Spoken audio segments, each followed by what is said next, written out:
Quédate en la casa, que en La Iguana nos quedamos contigo para informarte.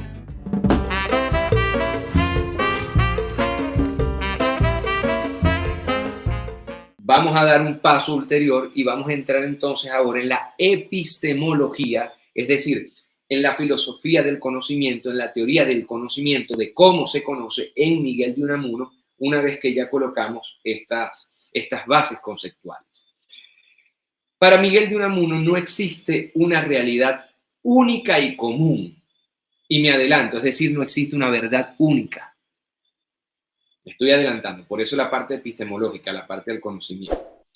Entonces, si no existe una realidad única y común, y no habla solamente del ser humano, él dice que, por ejemplo, la vaca tiene su realidad, como la tiene también la rana, y como también tiene su realidad el ser humano.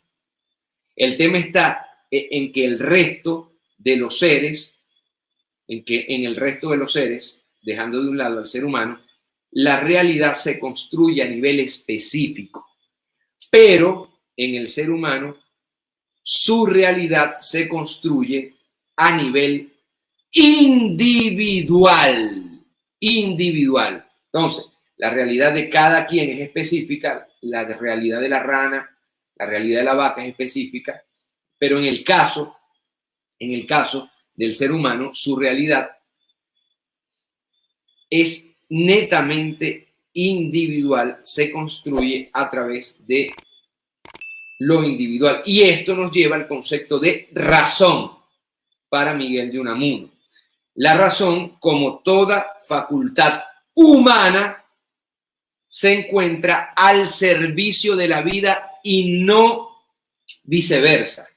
Yo repito, Miguel de Unamuno, un vitalista, podríamos decirlo así, un preexistencialista, también lo podríamos decir así, cree que la razón está al servicio de la vida y no lo contrario. Cada ser humano se esfuerza entonces por conocer aquello que necesita, epistemología. Cada ser humano entonces se esfuerza por conocer aquello que necesita, por conocer aquello que le preocupa, y aquí podemos llegar a una primera conclusión en términos epistemológicos de Miguel de Unamuno. Los deseos, los sentimientos y la voluntad, es decir, la primera parte, la bifurcación, el corazón, va por delante del conocimiento.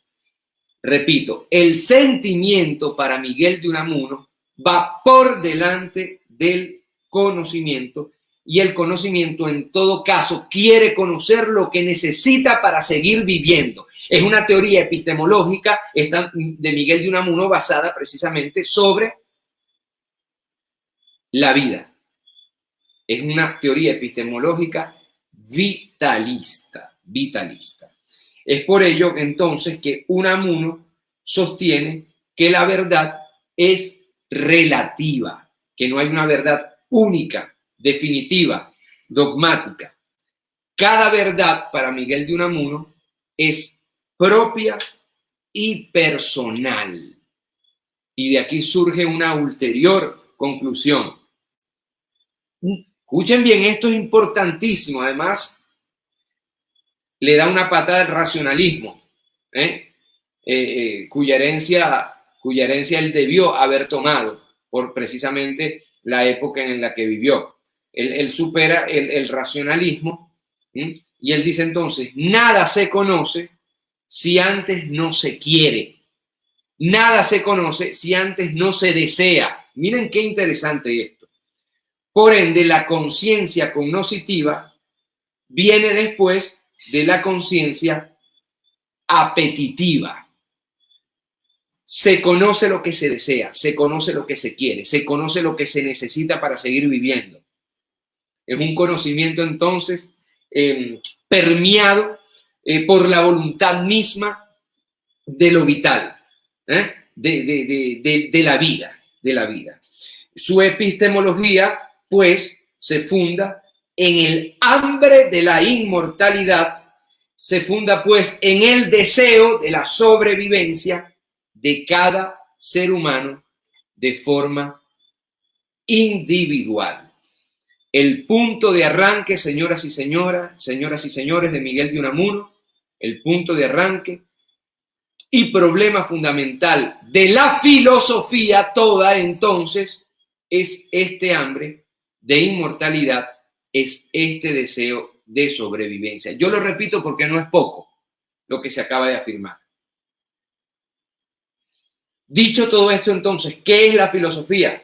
¿En qué consiste la filosofía? Bueno, el punto de arranque y problema fundamental de la filosofía es precisamente esta hambre de inmortalidad, este grandísimo deseo de sobrevivencia. Para Unamuno, la respuesta positivista y la respuesta mecanicista, por otro lado, son erróneas. También se opone al positivismo y al mecanicismo. ¿Por qué?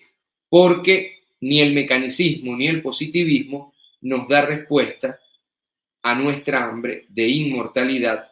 Ni el positivismo ni el mecanicismo responden realmente a la pregunta que realmente nos interesa. Por lo cual, todas las pruebas para demostrar la existencia de Dios, y aquí por ejemplo hicimos un programa sobre las razones, las pruebas que daba Santo Tomás de Aquino en la Suma Teológica, las vías para entender la existencia de Dios. Bueno, Unamuno dice, no señor, el medioevo se pela, el medioevo se pela, todas las pruebas para demostrar la existencia de Dios y la inmortalidad del alma, él dice, son falsas de toda falsedad y además resulta inútil querer demostrar la existencia de Dios, resulta inútil querer demostrar la inmortalidad del alma. Por ende, entonces, el sentido de la realidad de la vida, el sentido de la inmortalidad del alma, se aprende mejor por medio del simbolismo. Es por eso que él no quería un sistema filosófico racional. Él no quería crear Tucur un sistema filosófico. Él dice, no. Para entender el sentido de la vida, el sentido del alma, la realidad misma de la inmortalidad, hay que acudir a los simbolismos. Hay que acudir a la metáfora. Hay que acudir a la poesía. Hay que acudir a la intuición sentimental o afectiva. Ahora.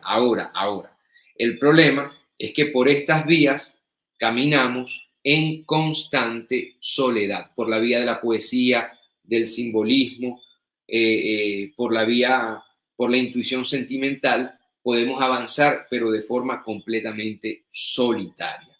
Es decir, que cada cual ha de revivir sus creencias, que cada cual busca justificar los motivos de su propia verdad, que cada cual se cierra en la soledad de sus propios sentimientos. ¿Cuál sería entonces la salida para Miguel de Unamuno? Malas noticias, para Miguel de Unamuno no habría salida.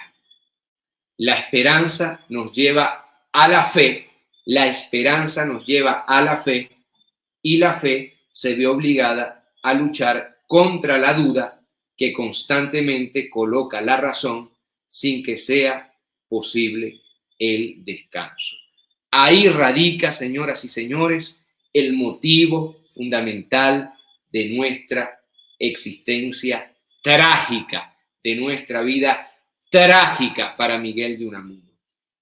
Que nosotros queremos ser inmortales, tenemos la esperanza de ser inmortales, de seguir viviendo, la voluntad de que no tenemos que morir, de que no queremos la muerte, de que nos refutamos a la muerte, y de ahí nace entonces la esperanza que lleva a la fe, pero la fe tiene que luchar contra la duda constantemente que viene de la razón, y esto es un mecanismo que no nos da descanso y que hacen de nuestra vida una vida trágica. Ahora, si nosotros entonces no podemos llegar a entender la realidad de la vida, la inmortalidad a través de la razón, ¿sí?, sino a través de simbolismo, de la metáfora, de la poesía, evidentemente entonces Miguel de Unamuno da un rol fundamental, único, importante a la palabra, Y en este sentido nosotros escudriñando por aquí y por allá para prepararles esta clase sobre el filósofo español Miguel de Unamuno, encontramos el único audio que se conoce, o al menos que nosotros hemos podido verificar, con la mismísima voz de Miguel de Unamuno, y habla precisamente sobre la palabra, sobre la importancia de la palabra. Vamos, por favor, querido equipo de investigación, a colocar esta única grabación de la voz de don Miguel de Unamuno sobre precisamente el poder de la palabra. Estamos en el 1931. Adelante. Un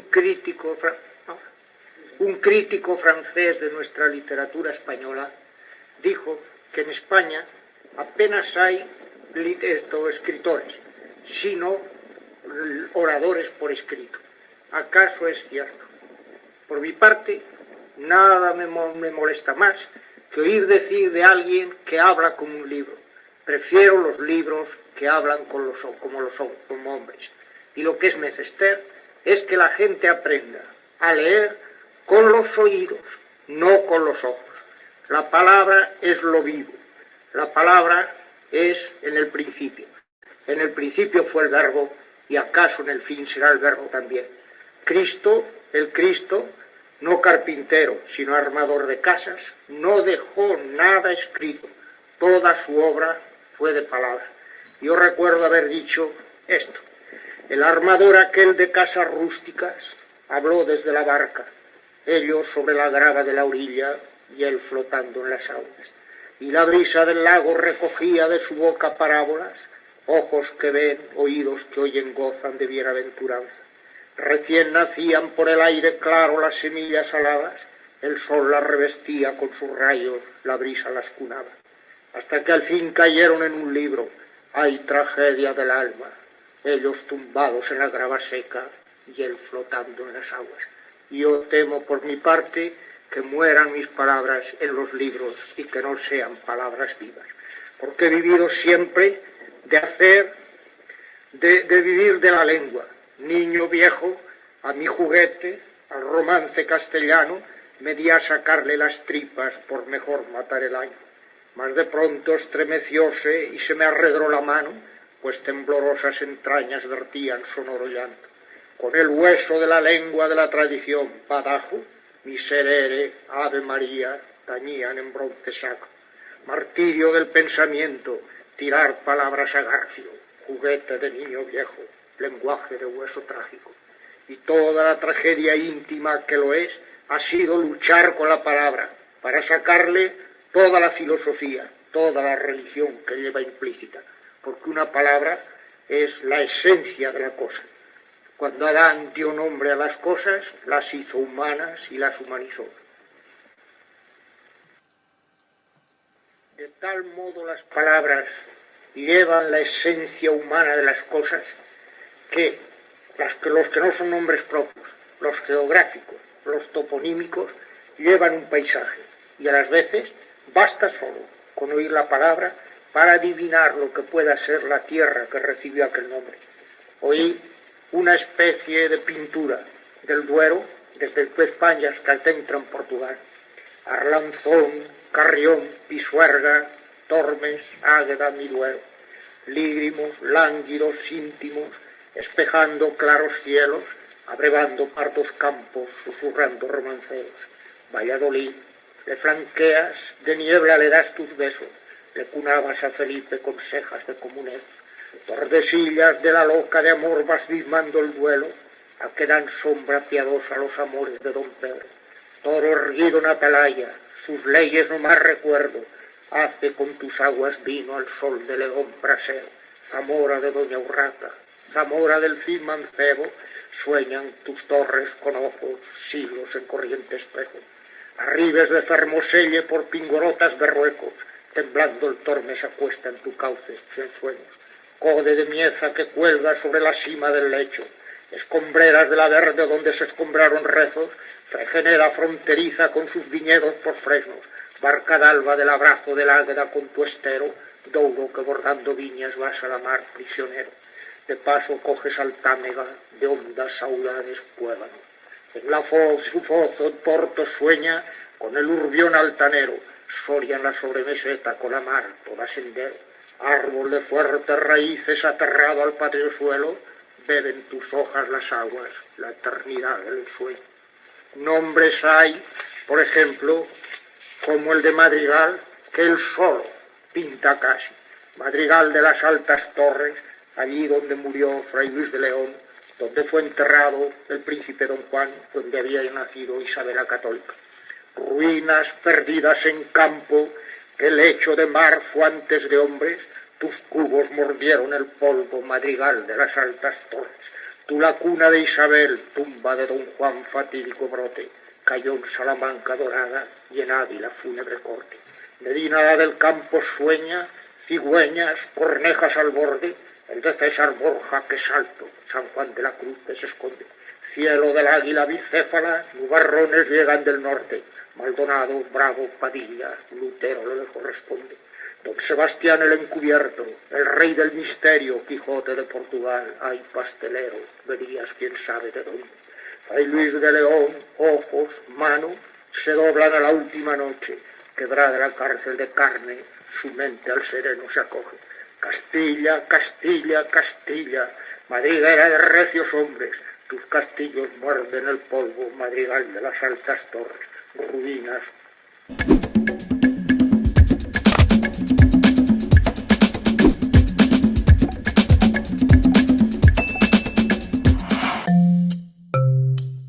Laiguana.tv. La verdad hecha tendencia.